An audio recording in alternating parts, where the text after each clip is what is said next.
ఇప్పుడు మళ్ళా మీరు మొత్తం భూముల దగ్గరకి తీసుకొస్తున్నారు చర్చనంతా రిజర్వేషన్స్ నుంచి. అంటే రిజర్వేషన్స్ ఉంటేనే అగ్రవర్ణ యువత మొత్తం డిప్రెస్ అయిపోతున్నారు. మరి ఇప్పుడు భూములు మొత్తం జాతీయం చేసేయాలి అని అంటే మరి ఇంకా ఎక్కువ విద్వేషాలు రెచ్చగొట్టినట్టు అవుతుంది కదా దేశంలో. దేశంలో శాంతి ఇంకెక్కడ ఉంటుంది? విద్వేషం అంటే ఏంది? కులాల కుమ్ములాటలు ఇంకా పెరుగుతాయి కదా. విద్వేషం అంటే ఏంది? కుమ్ములాట ఏంది? అసలు భూమిని అడిగితే తప్పెట్లయితుంది? భూమి ప్రకృతి సంపదనా లేకపోతే వాళ్ళ తాత సృష్టించిన సంపదనా? భూమి ఎక్కడిది? భూమి ప్రకృతి కదా. మీకు ఒక మాట చెప్తా, డాక్టర్ బాబాసాహెబ్ అంబేద్కర్కి దేశంలో రిజర్వేషన్లు కల్పించకపోతే ఇవారికి దేశంలో విప్లవం జరిగేది.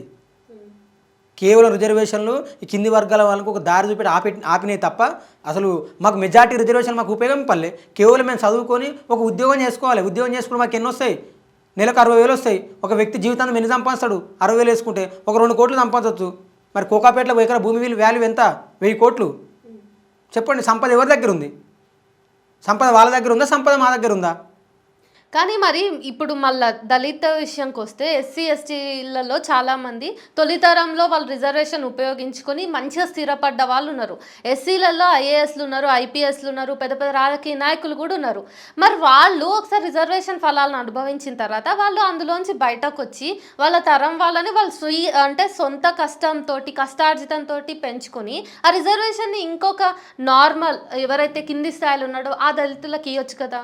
మళ్ళీ మేమే రిజర్వేషన్ అనుభవిస్తామని వాళ్ళు ఉండటం వల్ల దళితుల్లో కూడా పూర్తి స్థాయిలో రిజర్వేషన్ కింది వరకు చేరతలేదు అనేటటువంటి ఒక ఆరోపణ కూడా ఉంది దేశ సమాజంలో. ఇప్పుడు మీరు అన్నారు డబ్బులు ఉన్నోళ్ళు రిజర్వేషన్లు ముందు అనుభవించిన వాళ్ళు విడిచిపెట్టొచ్చుగా అన్నాడు. ఒక ఉదాహరణ చెప్తా. వివేక్ వెంకటస్వామి ఆగర్భ శ్రీమంతుడు, ఆయన కొడుకుండు పెద్దపల్లి ఎంపీ, పార్లమెంట్ సభ్యుడు కదా. పోయినసారి కావచ్చు గోదావరి పుష్కల తర్వాత ఆయన రానియలే. ఆయన ఏమన్నాడు ప్రెస్ మీట్ పెట్టి, నేను ఆగర్భ శ్రీమంతుని కానీ నాకు ఇంకా కులం పోలే అన్నాడు. ఇప్పుడు వాళ్ళకి ఒకవేళ రిజర్వేషన్ ఇచ్చిపెట్టిరు అనుకో, కులం వాళ్ళని ఇచ్చిపెడుతుందా? కింది వర్గాలు కూడా ఎవరు కూడా మెజార్టీగా దళితులల్లా ఒకసారి రిజర్వేషన్లు ఉపయోగించుకున్న వాళ్ళు తీసేస్తారు, ఎవరు పెట్టుకుంటలేరు. కానీ కులం ఇచ్చిపెడుతున్నా వాళ్ళను? కులం ఎందుకు ఎంటాడుతుంది? ఇప్పుడు ప్రతిసారి రిజర్వేషన్ గురించి మాట్లాడేవాళ్ళు మరి ఒకసారి కులం తీసేస్తాను ఎందుకు మాట్లాడతలేరు? సరే, ఇప్పుడు రిజర్వేషన్ ఉన్నా కులం ఉంటుంది అంటున్నారు, రిజర్వేషన్ లేకున్నా కులం ఉంటుంది.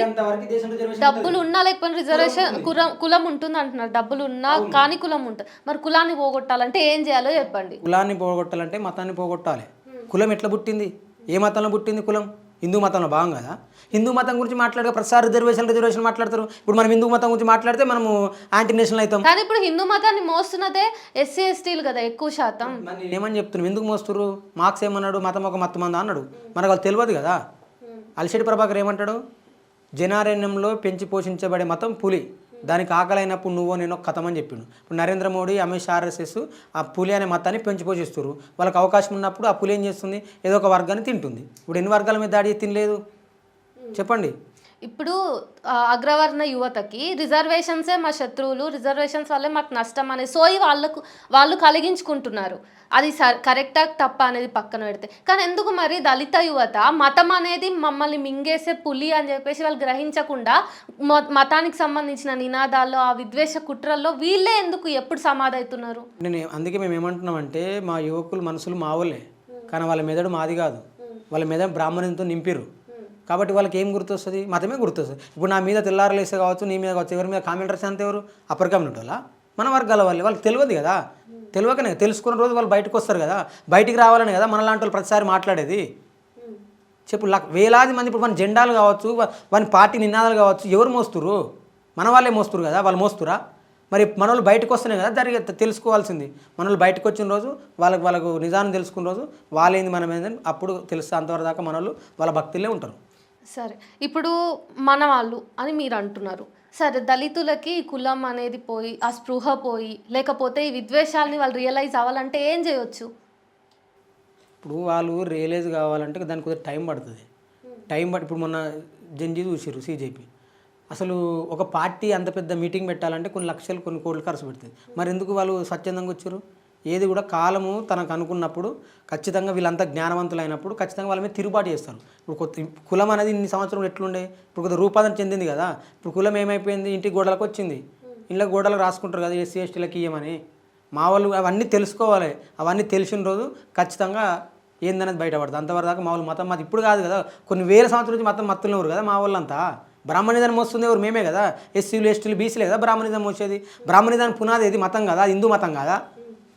సరే, ఇప్పుడు మీరు రిజర్వేషన్ హటావో మూమెంట్కి మీరు అపోజిట్గా ఏమంటున్నారు, భూముల్ని జాతీయం చేయాలంటున్నారు. కానీ ఇందాకనే మీరు అన్నట్టుగా దళితుల్లోనే చాలామంది యువత బ్రాహ్మణికల్ మైండ్ సెట్తో ఉన్నప్పుడు మరి మీకు మద్దతు వస్తుందని మీరు ఎట్లా అనుకుంటున్నారు? భూములు జాతీయం అయితే అని ఎట్లా అనుకుంటున్నారు? ఈయనే తెలిసింది కదా, ఇప్పుడు రిజర్వేషన్లు పోతున్నాయని తెలిసినాక కూడా మా వాళ్ళు ఎందుకు మద్దతు ఇయ్యరు? ఖచ్చితంగా మద్దతు ఇస్తారు. ఇప్పుడు ఇన్ని రోజులు ఎక్కడనో మండింది మంట, ఇప్పుడు మా ఇంట్లో మండుతుంది కదా, ఇప్పుడు మాకు తెలియాలి కదా ఆ బాధ. ఖచ్చితంగా రిజర్వేషన్లు తీసేస్తున్నప్పుడు దళిత యువకులు మొత్తం ఏకమవుతారు. అసలు రిజర్వేషన్లు దళితులకు సంబంధం లేదు. దేశంలో అన్ని వర్గాల రిజర్వేషన్లు అనుభవిస్తారు. ఈడబ్ల్యూఎస్ కింద అగ్రవర్ణాల యువకులు సో అనుభవిస్తారు. వాళ్ళు కూడా ఇప్పుడు ఈడబ్ల్యూఎస్ కింద అనుభవిస్తున్న వాళ్ళు కూడా ఈ రిజర్వేషన్ హటావో ఆందోళనకి వ్యతిరేకంగా నిలబడతారు. దళితులతో ఇప్పుడు సంబంధం మీరు ఒకటి గుర్తుపెట్టుకోండి, ప్రతి ఒక్కటి రిజర్వేషన్ల మీద మాట్లాడుతున్నాం. ఏ ఉద్యమం వచ్చినా దానికి వెనుక రాజకీయ పార్టీలు నుండి మళ్ళీ రిజర్వేషన్ల కాడ తీసుకొస్తాయి. ఒకవేళ మీరు ఈ దేశాన్ని ప్రేమించే వాళ్ళైతే, అది ఆర్ఎస్ఎస్ కావచ్చు, బీజేపీ కావచ్చు, కాంగ్రెస్ కావచ్చు, ఏ పార్టీ కావచ్చు, మీరు ఈ దేశాన్ని ప్రేమించిన వాళ్ళైతే మరి కులం పోవాలి, మతాలు పోవాలి, మనసులను సమానమైన ఎందుకు మాట్లాడతలేరు మీరు? ఓన్లీ రిజర్వేషన్లే పోవాలి, మళ్ళీ కులాలు ఉండాలా? మీ స్లోగన్ ఉంది కదా, గడప దాటితే హిందువులం, గడప దాటితే ఏమంటారుగా మీ స్లోగను. గడప లోపల హిందువులం, గడప లోపల కులం, గడప దాటితే హిందువులం. అంటే కులం ఉండాలి, రిజర్వేషన్ తీసేయాలి. అంటే కులం పరంగా ఇప్పుడు కులహత్యలు జరగాలి. మావాడు ఒకవేళ వాళ్ళని ప్రేమిస్తే మా వాళ్ళని చంపాలి. అంటే మీరు ఏం చెప్పదలుచుకుంటారు? రిజర్వేషన్లు ఎత్తేసి దళితులను మరొకసారి ఊసకొత వద్దాం అనుకుంటారా? రిజర్వేషన్లు పడి ఏడుస్తున్నారు కదా, వేల సంవత్సరాల నుంచి భూముల మీదే, అధికారం మీదే, కంపెనీల మీదే, సర్వం మీద, ఈ భారతదేశం మీద సర్వ హక్కులు మీకే ఉన్నాయి కదా, మరి మేమేమని చంపాలి? అంటే మీరు ఇంకా ఎన్ని సంవత్సరాలు ఈ నినాదం 78 సంవత్సరాలు రిజర్వేషన్లు వచ్చి 400 సంవత్సరాల నుంచి సంపద మొత్తం మీ చేతులు ఉంది, అధికారం మీ చేతులు ఉంది. నిన్న మొన్న కదా మేము బయటకు వచ్చింది. మేము ఎన్నికైనా పోతే ఏడికి పోతున్నారు అంటే ఊళ్ళే పోతున్నాం అంటే ఊళ్ళకి రానియాలి మమ్మల్ని 2 సంవత్సరాలు. సరే, ఇప్పుడు మీరు ఫైనల్గా రిజర్వేషన్స్ మాత్రం తీసేసినా పర్లేదని అంటున్నారు. తీసేయచ్చు. 1000% రిజర్వేషన్లు తీసేయరి, భూములను జాతీయం చేయరి, భూములను పంచురి, సంపదను పంచురి. సంపదను భూమిని మొత్తం పంచిన తర్వాత కులాన్ని తీసేయరి. ఇంకప్పుడు మాకు రిజర్వేషన్లు ఎందుకు? సరే.